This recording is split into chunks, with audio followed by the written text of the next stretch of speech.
Я всегда ищу лица Божьего и молюсь перед семинарами. Также я молюсь перед вечерним служением. Обычно я учу о молитве на дневном служении, но что касается сегодняшнего вечернего служения, то Бог сказал мне: вернись к азбуке веры и учи основам веры. Учи азбуке веры. Аминь. Что такое азбука веры? Что такое основа? Это то, что есть вера. Как приходит вера и как высвободить веру в действие. Аминь. И мы уже говорили ранее на этой неделе не только о том, что такое вера, но и о том, как приходит вера. И Слово Божье говорит нам: как же приходит вера? Как приходит вера? Она приходит от слышания, от Слова Божьего. Мы не можем верить больше, чем мы знаем.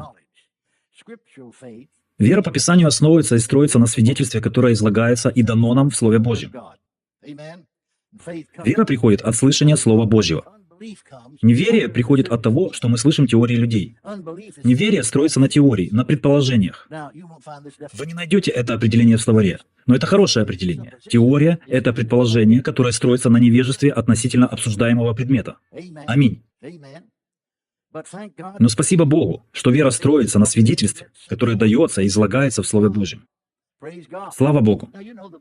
Вы знаете, что Библия говорит в Евреям 11:6? Там говорится, что без веры невозможно угодить Богу. Или быть угодным Ему, как еще сказано в другом переводе. Потому что приходящий к Нему должен верить, что Он есть, и ищущим Его воздает. Так что без веры угодить Богу невозможно. И если бы Он просил меня иметь веру и не дал бы мне шанса иметь эту веру, то я смог бы упрекнуть Его в несправедливости. Но Он дал мне все, через что приходит вера. Поэтому ответственность лежит на мне. Слава Богу за Его Слово. Вера приходит от слышания, а слышание от Слова Божьего. Знаете, сейчас проповедуется очень много неверия, и существует очень много теоретических проповедей, вместо того, чтобы проповедовать факты. Я уже давно в служении. Я в служении 66 лет. И 50 лет назад, и 60 лет назад, когда я выходил и проповедовал, я всегда говорил: я не собираюсь говорить вам, что я думаю. Я буду говорить вам, что я знаю. Слава Богу за Слово. Когда-то я проводил служение в другом штате. У нас тогда проходили длинные конференции, по 3 недели. Мы даже могли оставаться по 5, 6, 7 недель в одном месте и проводить собрания. И тогда у нас были субботы выходными. И пастор церкви, где я проповедовал, сказал мне: брат Хейген, в субботу вечером я и моя жена поедем в одно место. Мы были в городе, а где-то в пригороде был преподобный такой-то, такой-то, который проводил его евангелизационное собрание. И он собирался закончить второе служение в воскресенье, а мы собирались поехать к ним в субботу вечером на первое служение. Он спросил: вы присоединитесь к нам, брат Хейген? Моя жена оставалась с детьми, они ходили в школу и были маленькие, и я решил с ними поехать. Поэтому мы отправились туда. Конечно же, они обратили внимание на то, что мы были пасторы. Поприветствовали нас, и, наконец, они начали евангелизационное собрание. И там были певцы. Певцы были хорошие. Они пели чудесные песни, пели красиво. И затем поднялся проповедник и взял текст из Ветхого Завета. Хорошо, если вы берете текст из Ветхого Завета в свете Нового Завета. Но есть вещи в Ветхом Завете, которые к нам под Новым Заветом не относятся. И он взял как раз те, которые к нам не относились. В его проповеди были 3 пункта. На проповедь отводилось 45 минут, по 15 минут на каждый пункт. Когда он разбирал первый пункт, то сказал: позвольте мне рассказать вам, что я по этому поводу думаю. И он 15 минут рассказывал о том, как он это понимает. В своем втором пункте он сказал: давайте я расскажу вам свое мнение по этому поводу. Мне не интересно мнение людей и о том, что они думают по этому или другому поводу. Я хочу знать, что Бог сказал по этому поводу. Сейчас ты об этом рассказываешь в церкви, но я не знаю, где ты и от кого ты это услышал. И вот он добрался до последнего пункта и собирался поделиться своей теорией на эту тему. Я сказал: дорогой Господь, проповедник, он всю атмосферу заряжал неверием. И затем он призвал людей к покаянию. И певцы стали петь. Вы знаете, как это бывает. И он говорил: потерянные люди должны прийти к покаянию. Также он сказал наконец: может, это не точно, но это может быть ваш вечер. Я сразу подумал о том, что говорит Библия, а не о том, что кто-то думает. Библия говорит, что ныне день спасения, что это точно ваше время. Слава Богу, что это действительно ваше время. Он сказал: это может быть ваше время. И он попытался сделать так, чтобы кто-то пришел, но никто не пришел. И нельзя было их обвинять, потому что, может быть, это действительно не было их время. И затем он продолжил и сказал, он стал рассказывать, как он покаялся, и он сказал, что 3 дня и 3 ночи он молил Бога о спасении. Я подумал: Господи, и никто не пришел тогда к покаянию. Возможно, он заставил их молиться 3 дня и 3 ночи. Слава Богу, что никто не пришел. Потому что если бы они пришли при таких обстоятельствах, они бы все равно ничего не получили. И потом он предложил людям выйти и принять крещение Святым Духом. Он сказал: «Я знаю, что на этом собрании еще никто не получил крещение Святым Духом. Я понимаю, что уже поздний субботний вечер, и завтра у нас воскресенье, и будет еще одно служение. Но знаете, я вам хочу сказать, что люди чаще всего получают крещение Духом Святым после полуночи, а не до полуночи. Есть единственная причина, по которой они могут получать крещение после полуночи, это потому что они до полуночи Богу не верят о крещении Духом Святым. И опять никто не пришел, никто не вышел. Почему? Потому что он проповедовал неверие и проповедовал теории, и никто не пришел к спасению, и никто не вышел креститься Духом Святым. И наконец он сказал: брат Хейген здесь. Он проповедник исцеления. Он сказал: если вам нужно исцеление, то я попрошу вас подойти, и я попрошу, чтобы брат Хейген возложил на вас руки. Я сам, правда, в это не верю. Он так и сказал. Он прямо так и сказал. И 4 смелые души проплыли сквозь этот поток неверия. И вот представьте, пастор-евангелист стоит позади вас и дышит вам сзади в затылок горячим дыханием неверия. А вы должны возлагать руки, и если никто не исцелится, то это ваши проблемы. Но слава Богу, что 3 из 4 исцелились. Спасибо Богу за то, что мы проповедуем факты. Павел писал Тимофею: проповедуй Слово. Проповедуй Слово. Он не сказал ему: Тимофей, скажи им, как это до тебя дошло. Или дай им свое мнение или свою теорию. Он сказал: проповедуй Слово. Все скажите: проповедуй Слово. Вера строится на фактах Божьего Слова. Вера — это спутник знания. Это значит, что она идет вместе со знанием. Она приходит в душу, вне зависимости от наших усилий. То есть никакого усилия не требуется от человека, от воли человека, от интеллекта, чтобы пришла вера. Потому что как только приходит свет, вера уже там. Вы слышали это? Вот почему мы вдохновляем людей на то, чтобы они размышляли над Словом. И когда они размышляют над Словом, то оно проникает к ним в сердце. Приходит свет, и вера уже там. Вы, наверное, слышали мою историю, как в 1950 году Бог сказал мне конкретно проповедовать о вере. К этому времени я уже был в служении 17 лет. Я и раньше проповедовал о вопросах веры, но я не делал это так конкретно и глубоко. И я услышал голос с неба, такой реальный, как будто мне сказал сам человек: «Я хочу, чтобы ты учил мой народ о вере. Я уже достаточно показал тебе слово, и у тебя есть свой личный опыт. Проповедуй и учи людей о вере, о том, чему я тебя научил». Я очень часто даю свидетельство о своем исцелении, как я был поднят, как я был рожден. Врачи сказали, что они не могут спасти ни мать, ни ребенка. Мать очень тяжело рожала, и у нас было 3 врача сразу, 3 лечащих врача. И они потом говорили, мы решали, кого спасти нам, ребенка или мать. И мы решили спасти мать. И в 1917 году многого сделать было нельзя. И поэтому я был рожден дома. И я фактически был рожден мертворожденным. Моя бабушка говорила мне, что я был рожден по размеру не больше крысы. Она говорила мне: твое лицо не было похоже на человеческое. Оно было какой-то неправильной формы. И доктор Ирвин был лечащим врачом. И он сказал, что когда взял тебя на руки, то не было никакого признака жизни от тебя. Поэтому он сказал, что я мертв, и положил меня на кровать. И через 40 минут, в течение этого времени, они смотрели за моей матерью, чтобы с ней все было в порядке. И доктор сходил в офис, взял что-то, вернулся. И потом доктор оставался с моей матерью весь день. Он помогал ей выжить. И через 40 минут после того, как меня положили на кровать, доктор Ирвин взял меня снова и сказал: он мертв, он недоразвит. И бабушка сказала: я просто пойду и закопаю его в саду. Врач же сказал, что собирается вернуться к себе в офис. И бабушка рассказывала мне: твоя мама отдыхала, я взяла тебя и пошла через заднюю дверь и остановилась около коптильни. Там была такая коптильня, где коптили мясо. Там же были инструменты и принадлежности для сада. И она сказала: я остановилась, чтобы взять лопату, взяла ее и направилась в сад. У нас был сад. Был месяц август. И вдруг она увидела вспышку жизни во мне. Бабушка вернулась в дом, покупала меня, закутала меня в пеленку. Она закутала меня в маленькую пеленку. Я весил где-то 2 фунта, 900 грамм. И она говорила мне, что шансы мои выжить были практически равны нулю. Она говорила мне, что я не принимал ни грудь, ни пил из бутылочки. Мать моя не могла кормить меня грудью по состоянию здоровья. И из бутылки я не мог пить. Так рассказывала моя бабушка.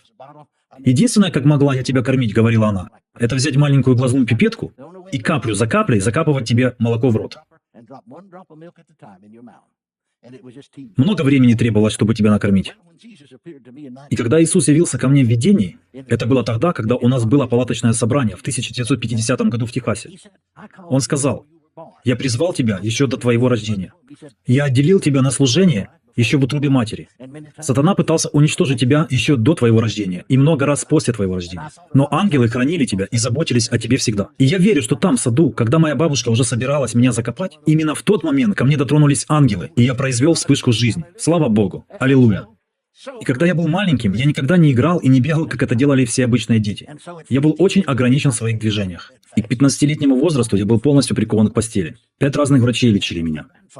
Мой дедушка в 1933 году на поезде отвез меня в клинику в Миннесоту. И нам сказали, если доктор Вайсоу, доктор W.S. Вайсоу, если он скажет, что ничего невозможно сделать, то тогда вы потеряете свое время и деньги. Нам сказали, доктор Вайсоу – хирург номер 1 в мире. Он один из самых знаменитых врачей. И доктор Вайсоу, он осмотрел меня и сказал: «Никто, будучи в таком состоянии, как я, не доживет до 16 лет». В медицинской практике такого еще не было. Я помню его слова очень точно.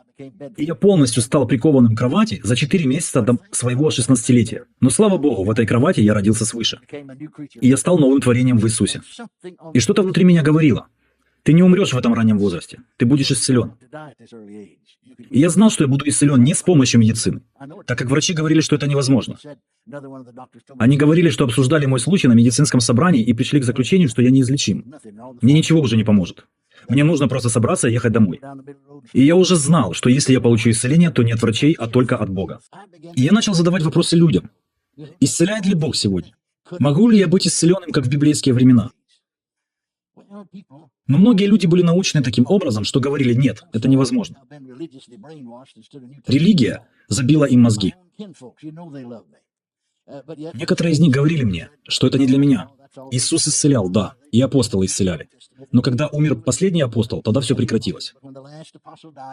И я верил в то, что они говорили. Я думал, исцеление — это не для меня. И я лежал и ждал, когда я умру. Во времена молитвы, когда я молился, внутри меня какое-то внутреннее свидетельство говорило мне, что ты не должен умирать. И я продолжал задавать вопросы и спрашивал других людей, которые были из другой церкви, другой деноминации. Они говорили другие вещи, такие как: ну, Бог, Он монарх. Если Он захочет кого-то исцелить, Он может исцелить. Иногда Он исцеляет. И это слово воровало у меня свет знания. Я был прикован к постели. Приходили разные христиане или люди, которые назывались христианами. И я спрашивал их, и они примерно одинаково все говорили. В итоге все сходилось на том, что исцелиться я не мог. Что сегодня Бог не исцеляет по какой-то причине. Но что-то внутри меня говорило и буквально настаивало. Слава Богу за Духа Святого. Если вы рождены свыше, то Дух Святой уже пребывает в вас. И что-то внутри меня продолжало мне говорить: не нужно умирать в таком раннем возрасте. Затем я обратился к Слову. В моем состоянии мне иногда требовалось 40 минут на то, чтобы перевернуть страницу. Потому что от пояса и ниже я был полностью парализован. А выше я был частично парализован. И не мог полностью управлять своими движениями. Моя мама рассказывала мне, что я не мог даже вилкой есть. И я попадал мимо рта и ранил себя. Я не мог страницу перевернуть. Я двигал ее пальцами по другим страницам. Это занимало 40 минут, прежде чем я мог снова читать. И все это лето 1933 года я мог читать только около 10 минут утром. И моя мама сидела рядом, и я видел практически только белую страницу с черными точками. Иногда бывало, что я впадал в бессознательное состояние. Я впадал в кому на 2-3 недели. И потом я спрашивал: мама, какой сегодня день?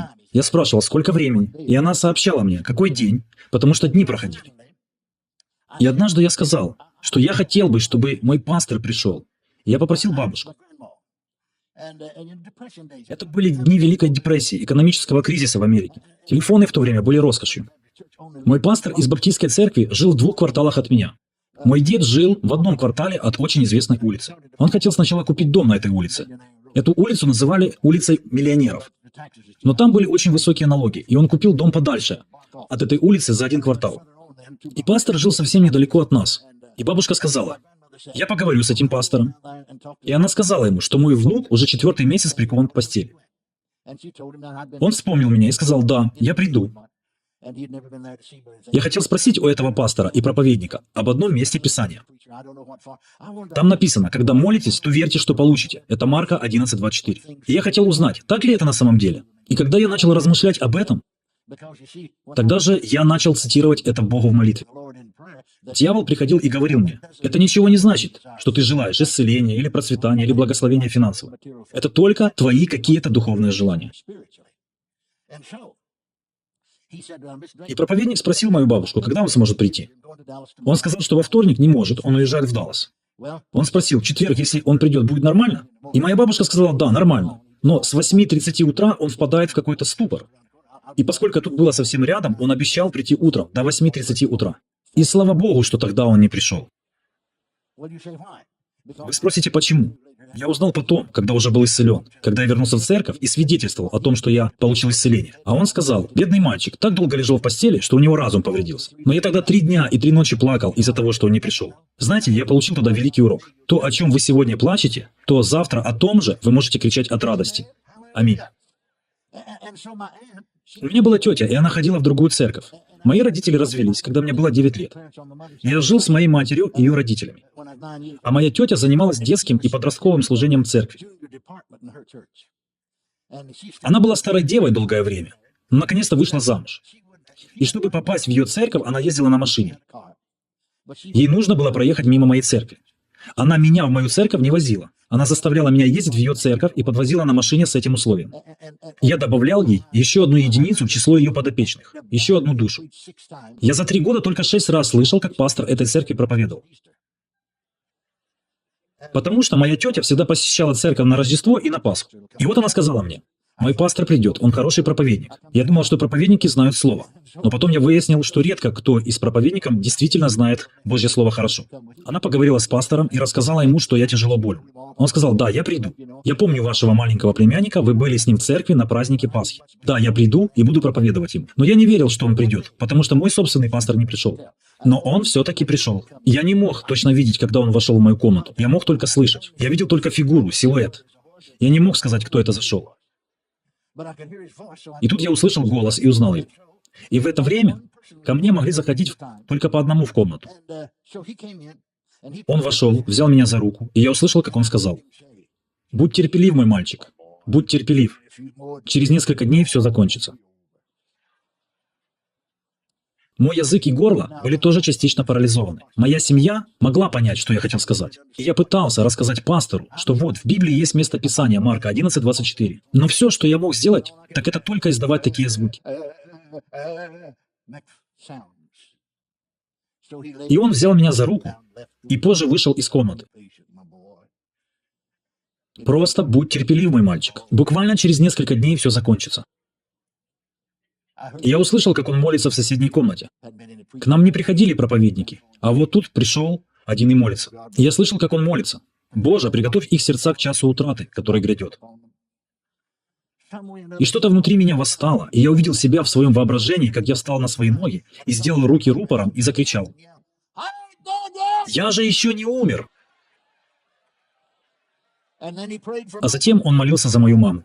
Бог благослови ее. Конечно, Бог должен был благословить мою маму и помочь ей. Ну, вы понимаете. Но внутри себя я хотел закричать, что я еще не умер. Это был август 1933 года. Было 3 часа дня. Но для меня вдруг стало все темно. И он, пастор, вынул из меня последний свет, который был у меня. И я погрузился во тьму. Он ушел. Бабушка вернулась в комнату. Я спросил: где мама? Бабушка сказала, что она пошла в свою комнату, она плачет. Моя мама плакала. Бабушка сказала мне: ничего, что он приходил, ведь он единственный проповедник, который пришел к тебе. Я сказал: ну да, вроде ничего. Они меня понимали, мои родные меня понимали, хоть я и не мог говорить как следует, потому что мои язык и горло были частично парализованы. И бабушка спросила меня: внук, какие тебе песни нравятся? Какие твои любимые песни? Но я до сих пор не знаю, какая у меня любимая песня.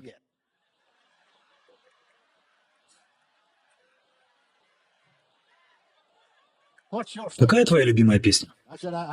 Я ответил, я даже не знаю. Спой что-нибудь. Речь шла о похоронах, и она выбрала 3 песни. И они обсуждали еще какие-то детали, касательно похорон, видимо. Какую песню спеть на похоронах? И она ушла. И я погрузился во тьму.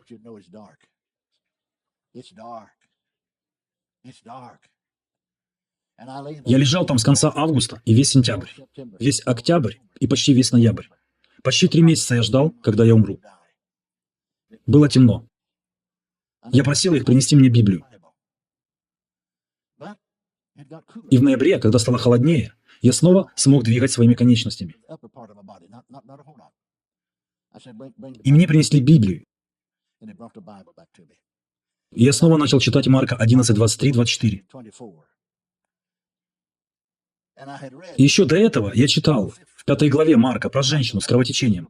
Вы помните эту историю, когда она 12 лет страдала кровотечением? Здесь написано: одна женщина, которая страдала кровотечением 12 лет, много потерпела от многих врачей, истощила все, что было у ней, и не получила никакой пользы, но пришла еще в худшее состояние. Услышав об Иисусе, подошла сзади в народе и прикоснулась к одежде его. Ибо говорила: если хотя к одежде его прикоснусь, то выздоровею. И тотчас иссяк у нее источник крови, и она ощутила в теле, что исцелена от болезни. В то же время Иисус, почувствовав сам в себе, что вышла из него сила, обратился в народе и сказал: кто прикоснулся к моей одежде? Ученики сказали ему: ты видишь, что народ теснит тебя, и говоришь, кто прикоснулся ко мне. Но он смотрел вокруг, чтобы видеть ту, которая сделала это. Женщина в страхе и трепете, зная, что с нею произошло, подошла, пала перед ним и сказала ему всю истину. Он же сказал ей: черь, вера твоя спасла тебя. И вот я начал размышлять над местом в Марка 11:24. Я искал его 6 месяцев. Вот уже ноябрь 1933 года. И с апреля 1933 года я искал, как же мне исцелиться. Все снаружи говорило мне, что я не могу исцелиться, а что-то внутри говорило, что ты можешь получить свое исцеление. Религия говорила мне: ты не можешь получить исцеление.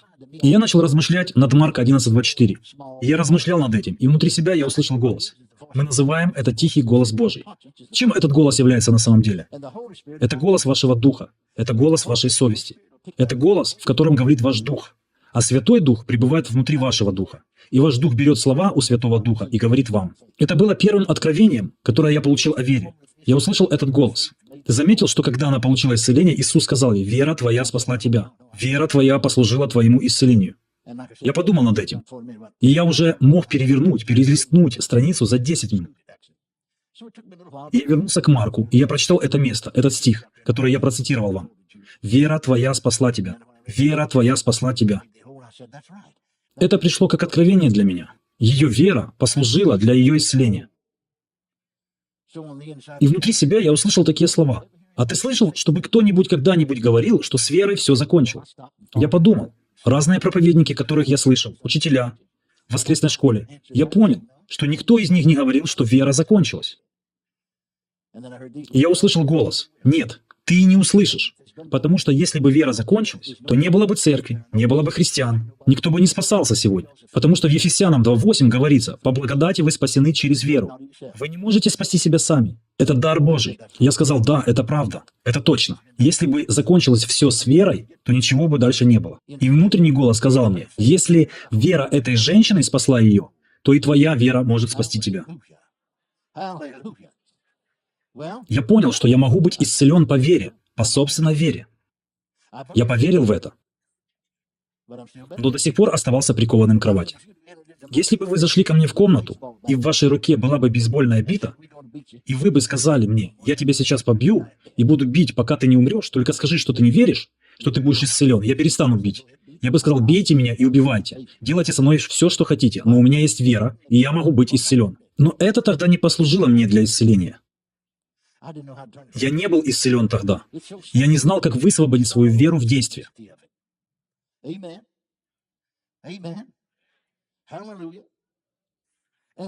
с того времени, как я услышал, что вера твоя может спасти тебя, и до того, как я был исцелен, еще 9 месяцев я был прикован к кровати.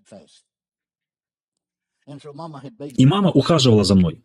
Она меня буквально носила на руках. Она помогала мне во всем. Я лежал на 2 высоких подушках. И эти стихи Марка 11, 23, 24 были моими настольными стихами. И я читал их снова и снова. Однажды я всю ночь цитировал эти местописания. Может быть, 1000 раз я произнес их. Тогда, в ту ночь, и в другие ночи я произносил их много раз. Я не знал, Только единственное, как высвободить, отпустить свою веру. Есть одна история, она о парне из Луизианы. Он шел через какую-то местность, там были заросли. И была тропинка, и он услышал, как кто-то кричит. Это кричал мужчина. И также он услышал рык пумы. Там, в Луизиане, водятся пумы. Он завернул за поворот и увидел, что мужчина держал огромную кошку в объятиях. Он спросил его: «Ты хочешь, чтобы я помог тебе поддержать ее?» «Нет», был ответ. «Я хочу, чтобы ты помог мне отпустить ее». Иногда нам нужна помощь, чтобы отпустить нашу веру от нас, чтобы мы могли высвободить ее, чтобы она начала действовать. И я начал молиться, и начал читать этот стих снова. И там написано, что когда молитесь, верьте, что получите, и будете иметь. Я сказал Господу в молитве: «Когда ты был на земле, ты сказал, это твои слова. Чего не попросите в молитве, я хотел здорового тела, у меня никогда не было нормального тела за всю свою жизнь. Ты сказал молиться, и я молился. Ты сказал верьте, и я верю. Я сказал с добротой, с любовью: дорогой Иисус, если бы ты стал рядом с моей кроватью и взял бы мои руки в свои руки, как иногда делает это моя мама, и посмотрел бы мне в глаза, и сказал бы мне: сын мой, проблема твоя в том, что ты не веришь. Я бы сказал ему: я должен сказать тебе, что ты лжец, ты врешь, я верю. Внутри меня все говорило: я верю, я очень сильно верю». Это второе откровение, которое я получил. Ты не можешь верить, если у тебя нет знаний. Ты не можешь верить в то, что не знаешь. Вы слышите меня? Вы верите только в то, что знаете. И там написано,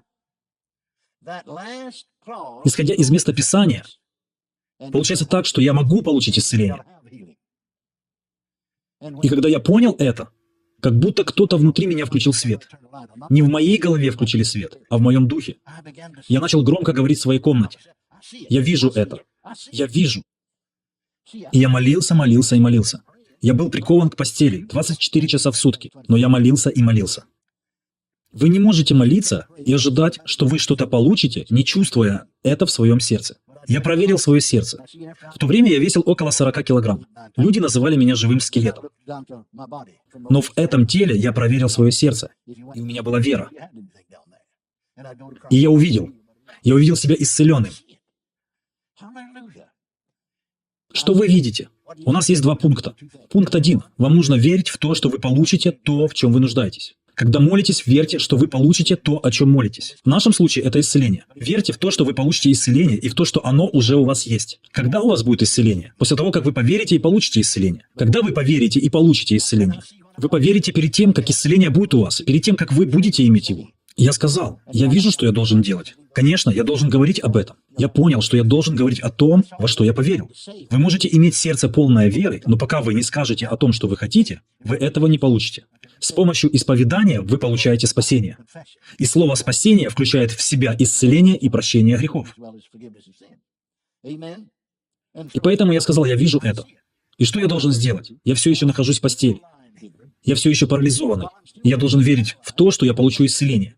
Некоторые вещи, они не видны моими глазами. Я не вижу своими физическими глазами, что у меня болезнь крови. Но я должен же в это поверить, потому что болезнь у меня есть. И я поднял свой голос. И я начал говорить: я верю, что я получил исцеление для больного сердца. Я верю, что я получил исцеление от парализованного состояния. Я верю, что я получил уже свое исцеление. Хотя я никогда не слышал, чтобы кто-то так делал, но я прочитал это в Писании. Я верю, что я получил исцеление от заболевания крови. Я также сказал, что я получил исцеление от макушки своей головы до кончиков своих пальцев на ногах. И затем я получил слово о том, что нужно славить Бога. В своей жизни я никогда не слышал, чтобы кто-то славил Бога. Я никогда не слышал, чтобы кто-то говорил слова «Аллилуйя», «Слава Богу», «Хвала Господу». Я слышал, как люди говорят «Аминь» в конце молитвы. И это все, что я слышал. Но я получил слово, которое было внутри меня, о том, чтобы славить Господа. И я начал славить Бога. Я молился за исцеление. И говорил: хвала и слава Господу за исцеление. Я говорил эти слова. Но ты же все еще парализован. Все равно, слава Богу за то, что я уже исцелен. Слава Богу. И я начал славить Его. И потом я услышал слова внутри себя, в своем духе. Сейчас ты же веришь, что с тобой все в порядке? Я сказал: конечно, я верю. Тогда вставай. Было 10:30 утра. Почти полностью парализованный человек пытается подняться. Я пытался проползти через 2 огромные подушки к краю кровати и попытаться сесть. И я дополз до края кровати. И с помощью своих рук, которые еле-еле функционировали, я пытался взять и спустить сначала одну ногу на край, чтобы сесть, а потом другую. И своими пальцами я обхватил свои ноги, которые представляли собой только кожу и кости. Сначала я спустил одну ногу, затем вторую. И я говорил уже вам, в то время я весил меньше 40 килограмм. И потом я пытался столкнуть своим телом на пол свои ноги, для того, чтобы я мог стоять. Я пытался столкнуть свои ноги с края кровати. И в конце концов у меня это получилось. Это была небольшая кровать, с которой я столкнул себя на пол. Я сполз со своей кровати. Мои колени оказались на полу, а своими руками я держался за край кровати. И мои колени коснулись пола. И потом я сказал, я хочу заявить, в присутствии Бога Всемогущего и Господа Иисуса Христа и Духа Святого, и также ангелов святых. Я хочу, чтобы дьявол и все злые духи знали, что я исцелен. И я почувствовал, как будто что-то полилось на мою голову. Это было как теплый клей. Мне понравилось. Я чувствовал, как будто мед течет на мою голову, и я чувствовал себя опьяненным. Это все стекало с моей головы по телу и по рукам, и они были свободными теперь. Потом это подошло к поясу, и мои ноги, они очень сильно болели. Думаю, все нервы в ногах среагировали. И у меня было такое чувство, как будто 10 тысяч булавок кололи мои ноги. И я плакал от боли, но в то же время я был счастлив. Раньше я вообще ничего не чувствовал в своих ногах, а теперь была боль, и это был прогресс. И потом я смог встать на свои ноги, и смог прямо стоять. И постепенно боль ушла. И потом, есть еще продолжение этой истории. Я хочу, чтобы вы ее дослушали. Потому что многим из вас это нужно. И вот я был исцелен. И как я говорил уже вам, я весил очень мало. Со всей своей одеждой около 90 фунтов. И я был уже в то время высоким человеком. Мой рост был 6 футов.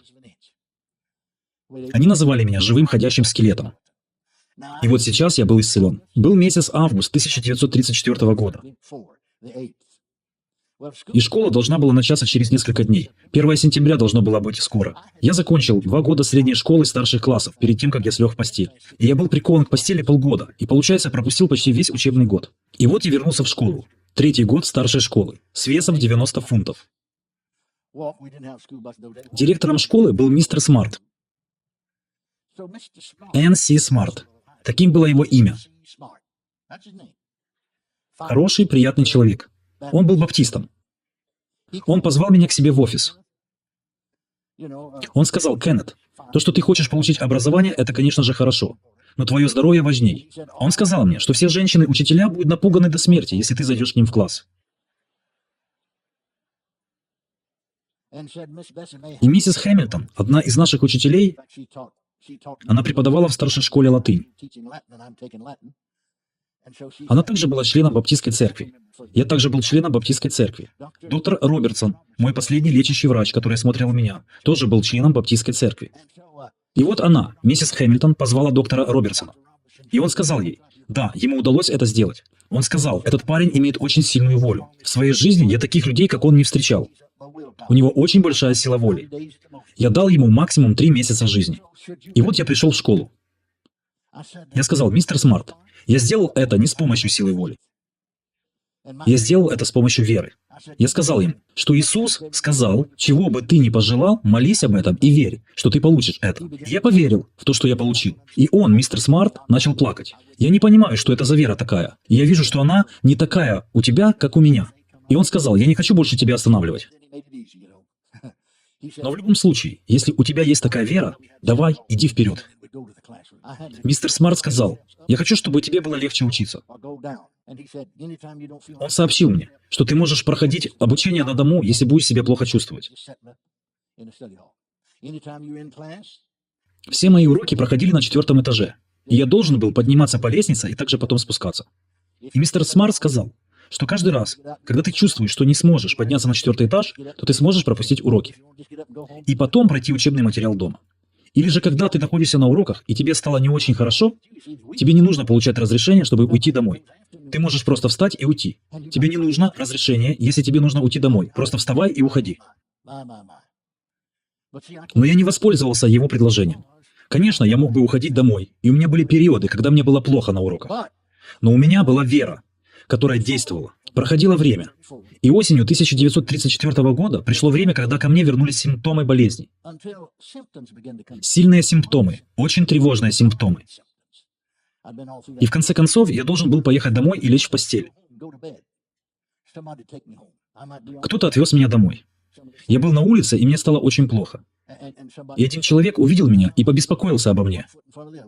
И предложил мне свою помощь. И также отвез меня домой. И я должен был сразу лечь в постель. Я понимал, что очень долгое время провел в кровати. И я больше не хочу быть прикованным к постели. Что же я пропустил? Мне никто ничего не рассказывал. Я не слушал никакие записи. Я не читал книг. У меня не было человека, который бы подсказал мне.